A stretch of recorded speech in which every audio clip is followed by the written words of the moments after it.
Сегодня «Побег из брака», 2020 год, автор сценария Герман Финкерс, режиссер Йохан Ниенхус. Бюджет я не нашла, сборы 77 миллионов долларов. Страна Нидерланды. Этот фильм выложен на YouTube. Очень много фильмов сейчас выкладывают на YouTube. Что-то изменилось в части авторских прав или пересмотрели политику в части постпрокатного зарабатывания денег. Фильм комедия. Я давно так не смеялась и вообще не думала, что в наше сложное время можно кого-то рассмешить. Семья, муж, жена, взрослые дети, супруги обсуждают, как захоронить тело умершего отца, воля которого была быть кремированным, и чтобы прах развеяли над рекой. Надеюсь, что насчет реки я не ошибаюсь. Я подумал, что это замок, но оказывается Лорелей — это скала. Причем на русский зачем-то переводят как Лорелея. Хотя по-немецки, как и было сказано в фильме, Лорелей. Но скала это на берегу Рейна, так что можно сказать, что прах будет развеян над рекой. Но его супруга, пообещав мужу исполнить последнюю его волю, по факту решила его похоронить, объясняя это тем, что кладбище традиционное находится рядом с домом, и ей будет удобно навещать его могилу. Дочь не хочет перечить матери, но вот зять считает, что надо исполнить волю умершего и заявляет, что он выроет могилу и кремирует прах с последующим развеиванием по ветру. После похорон семья на кухне, матери дочь ставят варить яйца, вот они с упорством, даже не придавая значения, переставляют эту кастрюльку с одной конфорки на другую. В общем, вечная борьба между людьми, между мамой и дочкой, между мужем и женой. Каждый считает себя правым, каждый уверен, что он знает, как лучше всем. Жена все решает за мужа, не дает ему вздохнуть. Матриархат или абсолютная диктатура в очень маленьком государстве под названием «семья».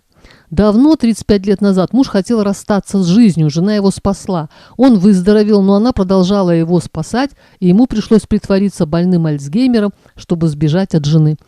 Или жена заставляет его обрезать хвойные деревья во дворе, и он спиливает их почти под корень. Мне кажется, зря он это сделал, сразу нарушилась приватность.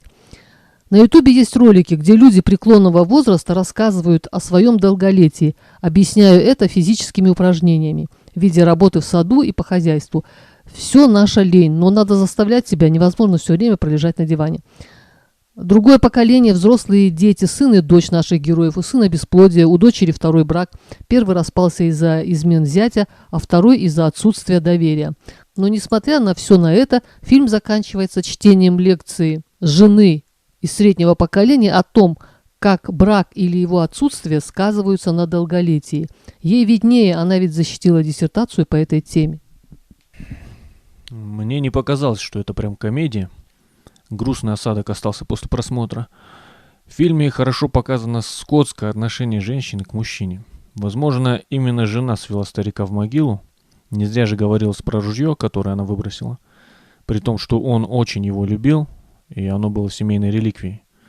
А уж про нежелание выполнить его просьбу о кремации я даже не знаю, что сказать. Она хочет и после смерти его доставать на кладбище. Как сказал зять, именно этого он хотел избежать. Про жену главного героя можно сказать то же самое. Навязывание пирога вместо печенья, подсовывание подушки под спину, засовывание жвачки в рот. Она и мать даже говорили, что мужчины ничего не понимают, а женщины существуют для того, чтобы им все объяснять. Подобных фраз и действий в фильме миллион. Они словно издеваются.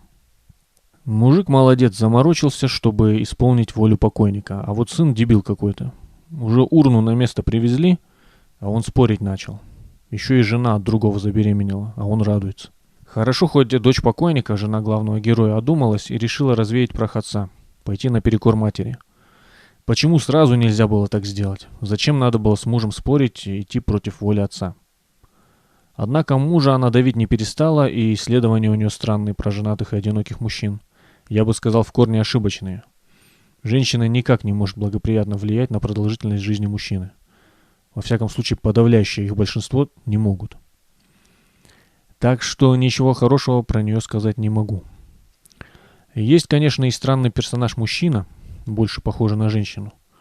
Это зять главного героя, который все время подозревал жену в измене. Звонил ей по 100 раз. В этой паре мужчина и женщина словно поменялись ролями.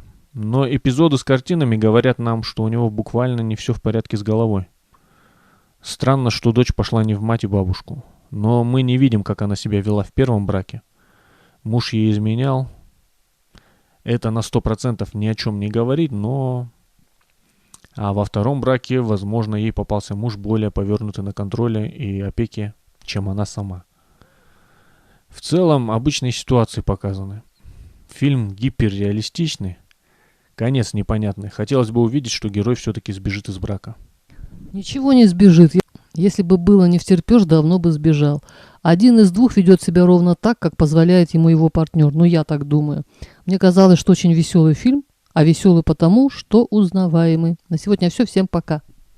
Всем пока.